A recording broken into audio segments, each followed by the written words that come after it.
Hey there, everyone, and welcome back to another Water Trio Astrology podcast episode. I'm here with my dear friends and colleagues, Cassandra and Alicia, and we are going to bring you some astro insights for the week starting Monday, December 16. So we're kind of now into the thick of the middle of December with all the madness and change of schedules that this can be a week to prepare for. How are you both doing? Yeah, Great. good. Yep. Yeah. Ready for Capricorn season. Ready for Capricorn season? Do you guys do Christmas trees? Like, when do you put them up? Oh, mine's Oh, been it's up up. for a month already. Right, okay. So both of you have fake Christmas trees then, given that you live in Australia and it's so hot. Yep. And this was the year that we fully just stood back and let the kids do it. We helped with the lights, but other than that, and it literally looks like a Christmas fairy vomited all over the tree tinsel. Right, But right. the kids loved it and they had a great time. So, yeah. And it's really all about the kids, isn't it? Totally. So I'm waiting for the thing to fall over because all the decorations are in one corner. Yeah. But yeah. Christmas with kids. It's all about the kids. Oh my God, totally. Yeah, well, I've got a cat that's a little bit curious about the tree, and every now and then I see him have a little nibble on like the lights, or I see him have a little nibble on one of the Christmas decorations. But he's just likes to sit underneath the tree, so that's kind of cool. But he's That's not sweet. trying to climb it or do anything too crazy, which is great. So That's yeah. fantastic. Yeah, I'm Yeah, being because I've great. heard Sorry, Kat. Sorry, Leish. Oh, no, I just heard horror stories of cats pulling down trees in the middle of the night and things like Yeah. that. So do your cats do that, Kel? No, they're actually very well behaved. I think when they were kittens, we did worry about it, and we'd always try and secure the top of the tree somehow into the wall or the roof. But these days they're a little bit more mature ladies, and they do like to like the lower branches, if there might be bells, and we've strategically sort of put the ornaments, so the more fragile ornaments go higher up the tree, and then on the bottom layers we have more soft felt.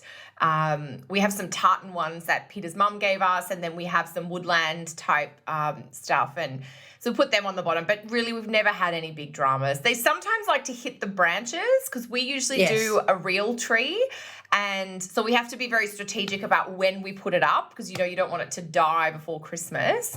And so yeah, they like the branches to play with. Yeah. Yeah. So I do love a good Christmas tree or a solstice tree or whatever you're celebrating. The trees at this time of year, it's so much part of older festivals than even the Christian origin ones. So it always feels festive on many levels, if you like. Yeah, it's interesting. I found out the other day that it was Queen Victoria and King Albert that were the ones that really brought in the institution of the Christmas tree. I mean, they got it from the Scandinavian Germans. area Yeah. and the Germans, but Yeah. in our, English Western society, that's very much where it came from. So, yeah, they had this one year where they put up this enormous tree and they took a photo in front of it, and that was when everyone went, oh, we'll do what the Queen does. So Yeah, I mean, Albert and Victoria introduced a lot of things that have become sort of cultural norms. So that's interesting. I didn't know that piece, Leish. Yeah, they I think the white wedding dress came from them as well. Maybe, don't quote me, I've got a vague recollection. But anyway, these are lovely And historical reflections coming in. it's so very, Capricorn, actually. Because they were the ones that really supported the Industrial Revolution as well, because they Yes. saw it as a way for people to get out of poverty. So they were the ones that really drove that in the UK. So interesting to see Yes. where. Anyway, Yeah. I love it. Oh my gosh. digressing. We are digressing, but this is great. So I actually think I might be going first with this week, which is because I'm going to Yes, do. you are. Yep. So I've got to introduce myself, which is always a bit weird.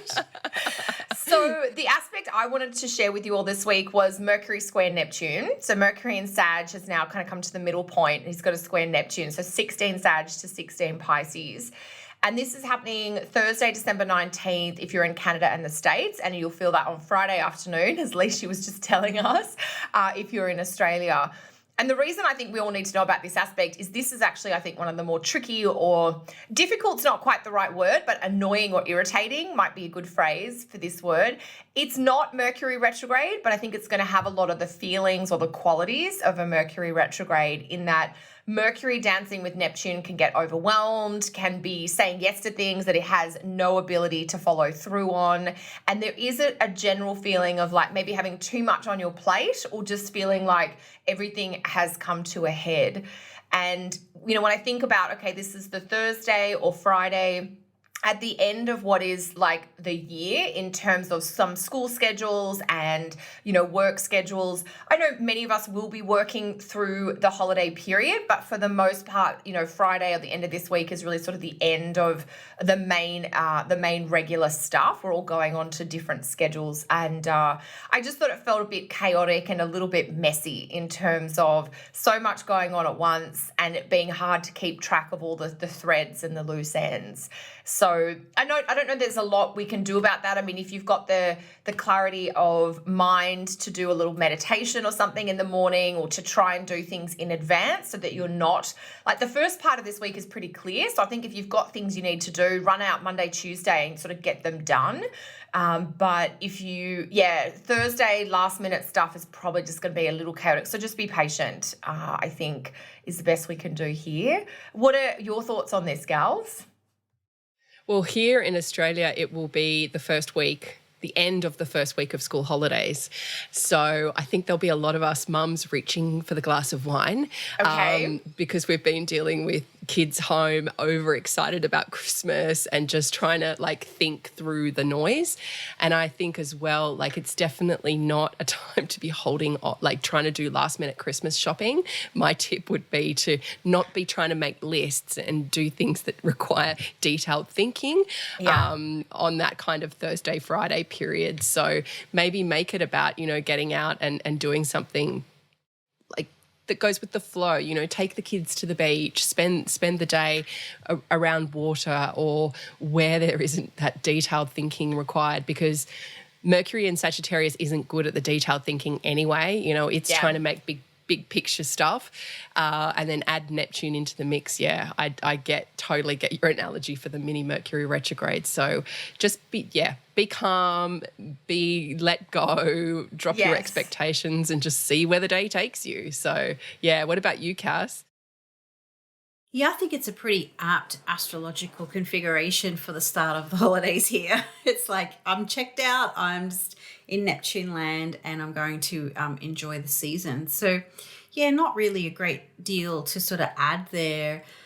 It's definitely, the last weekend prior to the Christmas rush. So I would imagine, if you can sort out all your gift giving or your Christmas list or your present lists for everybody before then, it's definitely an ideal time. But, for us in Australia, I'm not sure so much how it works in the US, but this is really the end of the working year.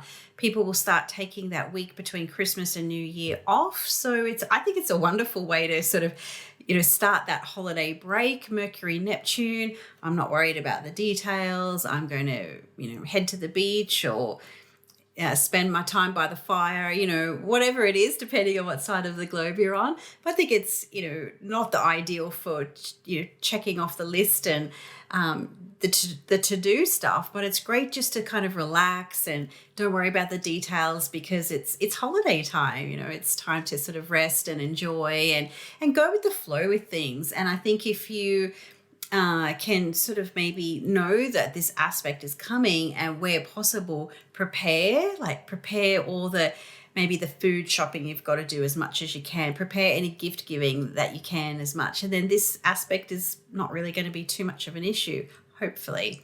But there will definitely be, change of plans, change of things. Someone says, oh, they were going to come to my house for, celebrations, and now they're not. There's going to be a few logistical snafus, no doubt. So, anyway. I was even thinking about flying places for Christmas, as people do. It's like, just check your boarding times, like check all that stuff, make sure it's right. And, if there is a delay, head to the airport bar. Give Neptune an outlet that way. Exactly. But it is definitely like, if you do have to do some kind of mercurial thing, then just check it and check it and check it again, just to make sure that things don't get lost in the vagueness of Neptune. Totally. Yeah, I think holiday travel could be a little bit messy. I hadn't thought about that, but Look, I had to travel recently, like on the Mercury station, and there were a few delays, but I had left early enough that it didn't, prevent the trip going ahead. And I'm thinking about the snowy climate, and this Thursday is like the last day. It's the second last day of school. The kids will typically go back on the Friday, not always. And I'm thinking it feels like movie and pizza night type of thing where you're just taking the pressure off, you're curling up with a movie, or you're just something where everyone can just mentally zone out a little bit. Yeah, totally. Yeah, break out the Christmas movies like, Totally. kids movies like Polar Express or, The Grinch Who Stole Christmas, or what's the other one? The Love Actually. That's our Love Christmas Actually. every year. We watch that movie. Yes. Usually cooking a turkey, watching Love Actually. Love Actually. I watched a Christmas movie already and I can't remember which one I watched. I haven't watched The Holiday. I do like that one. That's one of my favourite ones. But I did watch something. The Family Stone. Oh, that's brilliant. I love that one. I love that one. Anyway, so... But Wow, I'm a bit of a holiday movie Grinch then, aren't I? like I don't think I've seen any of this. I don't think there's any Metallica contribution here.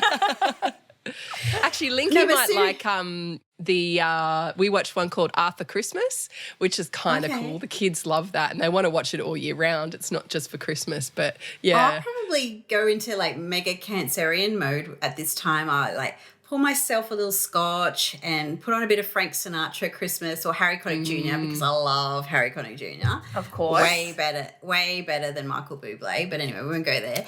And, and I do my baking, a little bit of scotch for me, scotch for this. And, I get all Cancerian and love to bake. If I've got Have you made your Christmas pudding yet, Cass?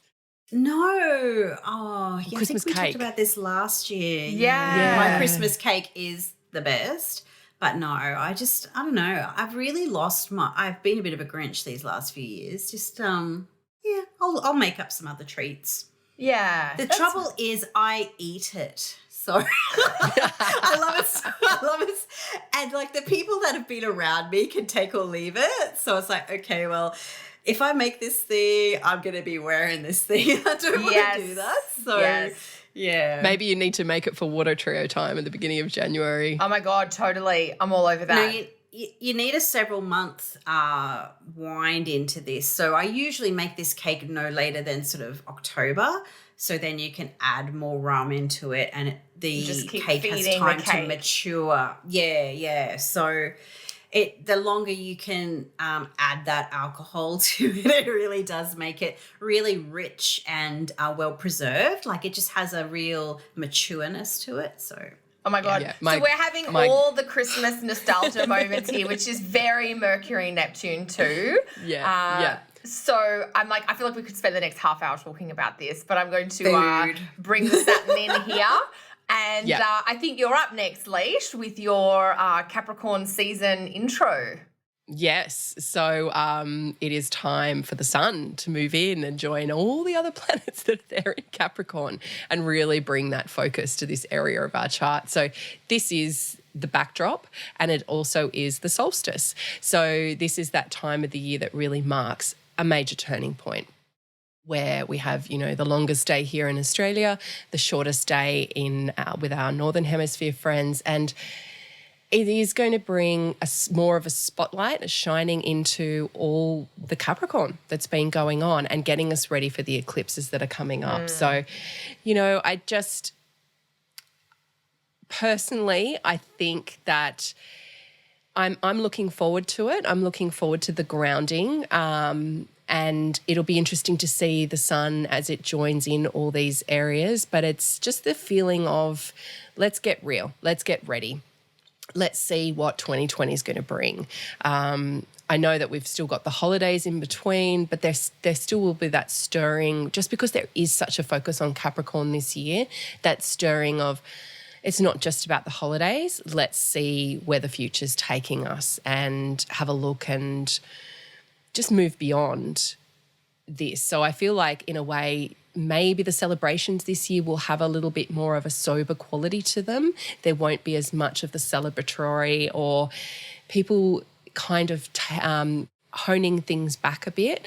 Even in some of the conversations I've been having with people, they're saying we're not spending loads on Christmas this year. We're not going to be having all the dishes and all the meals. We might just have 4 different dishes rather than the 8 that we normally have. So there's just a feeling of, a bit of contraction and a bit of reining things in and not going the whole hog with things, which often happens over, next week. So it just feels like this is the harbinger for that time. What about you, gals? Cass? What are your thoughts? Yeah, I mean, it's the solstice. I mean, this is one of the major events on the astrological calendar for the year. I guess because my birthday is just a few days after the June solstice. So I feel like I've always sort of seen, the birthday, Christmas / solstice as a bit of a halfway point in our year, even before I knew about astrology. So I do love this time to, we gather our friends, we gather our family, or, whoever's important in our life, and we reflect on the last 6 months and start to celebrate what we have and, think about the things that we want for the future. So I really kind of see Capricorn season as that sort of consolidation before you sort of expand out again. And I love that, how it kind of works, at least here in Australia. It's such a wind down time, in business and in it's like, for us, it's the summer vacation. The kids are off school for weeks now, 8 weeks or something. So there's this real feeling of joy and celebration, yet that sort of grounded consolidation, and just to sort of reflect. And I think this year, as you mentioned, Leisha, it'll be quite poignant because we have a new decade that we're moving into, and there's so much kind of, I think, maybe pressure or focus that people are really kind of feeling like, oh, this has got to be my best decade yet, and all this kind of stuff. There's a lot of feeling around that. So I just think the Capricorn season is just a really beautiful time to ground and focus and grow. And I think sometimes we forget the growth comes after, and that's, I think, is an important thing to consider because Capricorn is such a heavy energy right now. It's not, after every winter there's springtime. So it's not all Metallica. That was Pearl Jam. That was Pearl Jam. I love it. I mean, the seasonal metaphor I do totally relate to, and even more so after having lived in the Northern Hemisphere for a number of years now. The funny thing is, in Australia, this is not just Christmas, but it's the start of the summer holidays. So to our Canadian and American listeners, it's like a mashup of July and August with Christmas or Thanksgiving all put together. All together, yeah. But that's what it is in Australia. But in North America, Christmas is like a few days and then you're sort of back to work or back, the kids have a 2-week break from school. So by January 7th, I think all the schools are back. So it does create this more intense jamming things in kind of quality.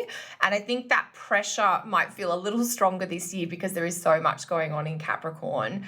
But I like the seasonal metaphor of winter, of pausing and reflecting. And, if you are in the Northern Hemisphere where it is winter, you're naturally inclined to be inside more and doing less just because it's so cold. I'm looking outside right now at frost over trees, and there was frost on the windows this morning. And I know back in Canada where we lived, there's quite a lot of snow already. So it does invite that kind of quiet, inner reflective state. And I think one of the other ideas that I always think winter is good for, and therefore the Capricorn season is good for, is the shedding. So the shedding of the old, the letting go of baggage, even connecting with what fears or limitations might have delayed your progress this year, and are there some fears that you can work with so that you don't get held back by them again. But it is definitely, I think you were saying this, Leash, it is a slowing down energy. We come out of the sun in Sag season and the sun hits Capricorn. It's like, I've got to get better with my time management or my time awareness, if you like. But as you said, Cass, I do like the solstice. I mean, to me, this is the energetic celebration, of the season. So the weekend of the 21st and 22nd, depending on where you are, the sun enters Capricorn. And that's a significant sort of turning point in the solar journey from an astronomical or from a seasonal perspective. And that's why it's sort of been celebrated.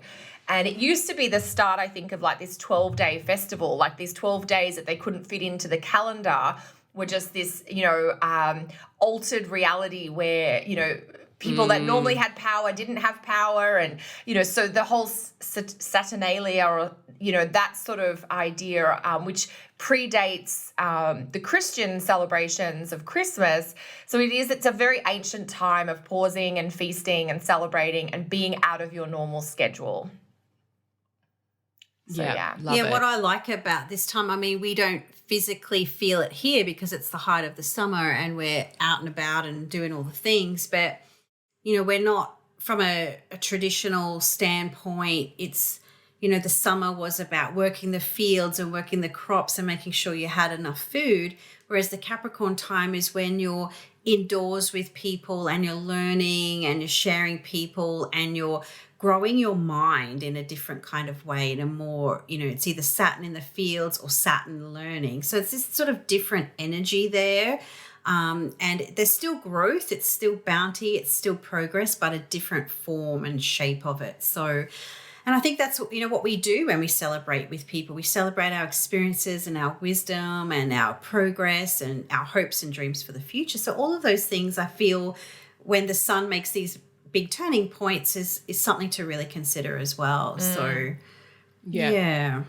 And that dovetails beautifully into that whole, this is the mystical sea goat, that old wisdom piece that comes along with Capricorn. It's almost, the storytelling that would happen at times like this is sitting beside the fire, listening to the old warriors talk about old battles, or, the old grandmothers share their wisdom of herbs and food. So it's that time to actually be with the more mature things and to be with the older wisdom and to settle back and allow, the older people in our life to have time. And for all of us, as we come into Christmas, there is that opportunity to show respect for the older generation and to spend more time with them and share.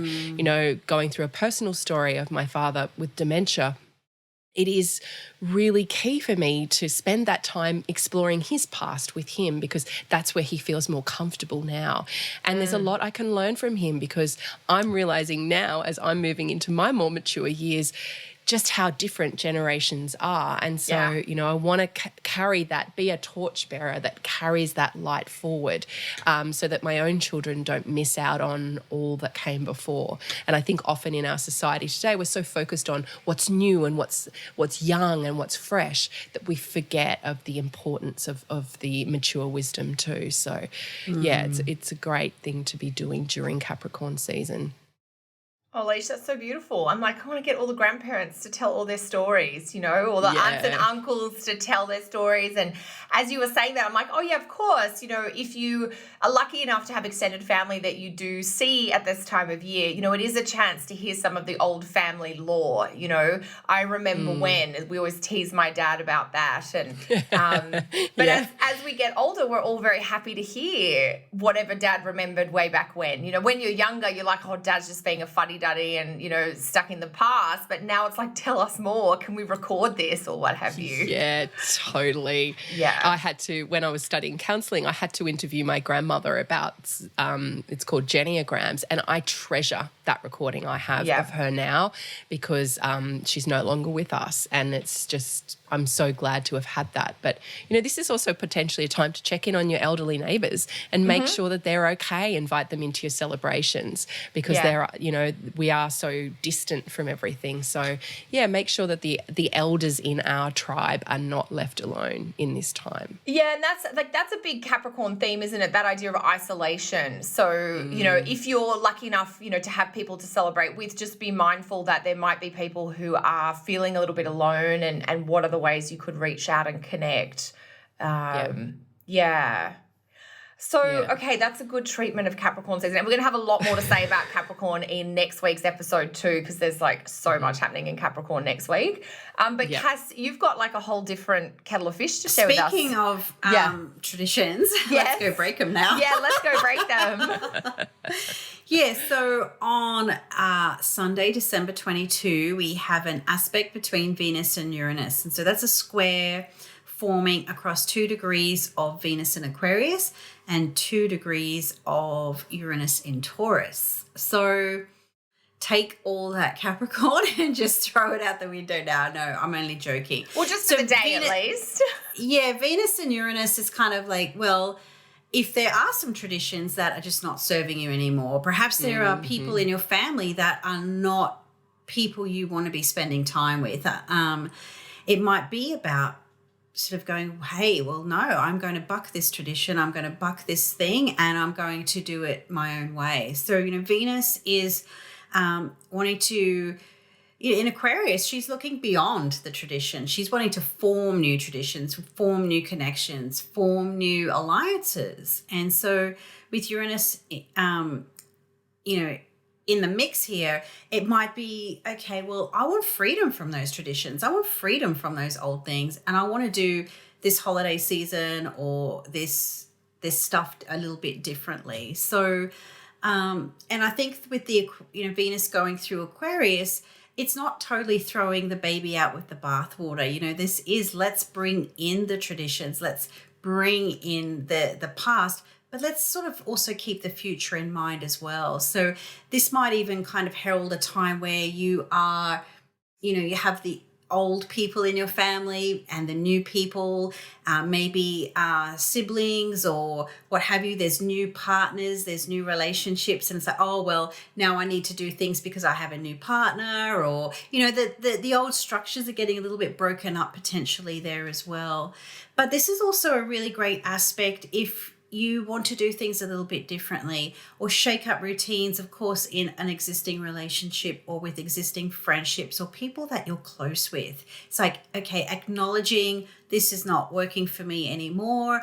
I want to do things a little bit differently, and maybe kind of whatever frustrations are building up, it's addressing them and bringing them up and out rather than having them inside and festering and causing more problems. So, it's a bit of a friction. It's a little bit kind of dynamic and could certainly upset the apple cart potentially at a time of year where expectations can be really high for some people in some families.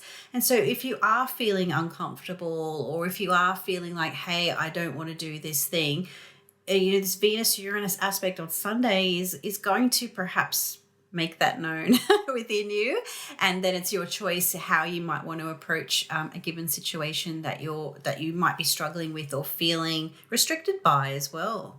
What do you girls think about this? It's an interesting timing, this one, isn't it? Yeah. Yes. You go, Kel. Okay. You go, Kel. I was just going to say, yeah, I do. I always like when we get a splash of Uranus in the holiday season because I do think it's a bit of a cosmic invitation to shake up those staid traditions or those, we always do it like this. It's like, but why? And do we need to? Like, have circumstances changed that maybe, if there's young children come into the family, new partners, as you're saying, Cass, just doing things differently.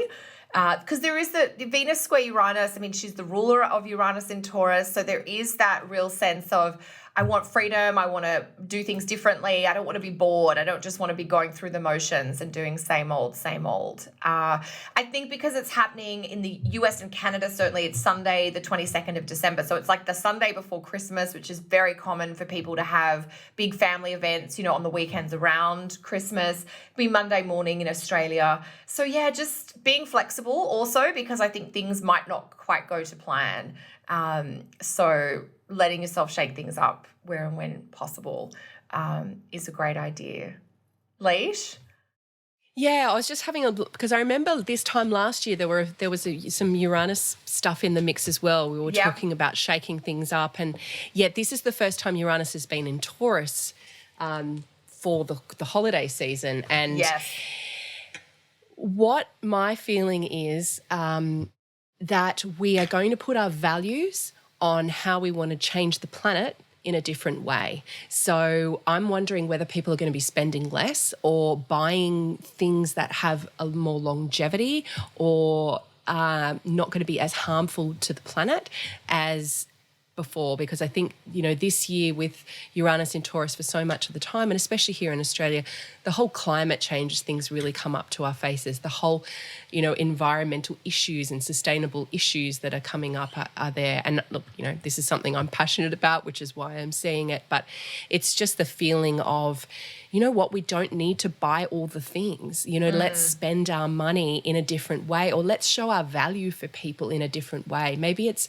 the presence of being with people rather than buying presents for them, actually showing up and spending time with them. And, I belonged to this group on Facebook called Natural New Age Mums, and she, shout out to Sonia because I think she's one of our listeners, but she said the other day, she's wrote a blog about $10 Christmases, and they've been doing it the last few years, and she's saying it's so much better because they go to op shops, they spend the day, doing their Christmas shopping at op shops, which is repurposing, reusing, but that idea of, it's very Capricorn, being very thrifty, but it also goes against the tradition of, let's just go to Kmart or go to Big W and just spend hundreds of dollars and then end up with this massive credit card hangover in January. So it's just rethinking the model of how we do Christmas, rethinking the model of how we show our value to people, and, just kind of blowing apart those old traditions like you've both been talking about. So, yeah.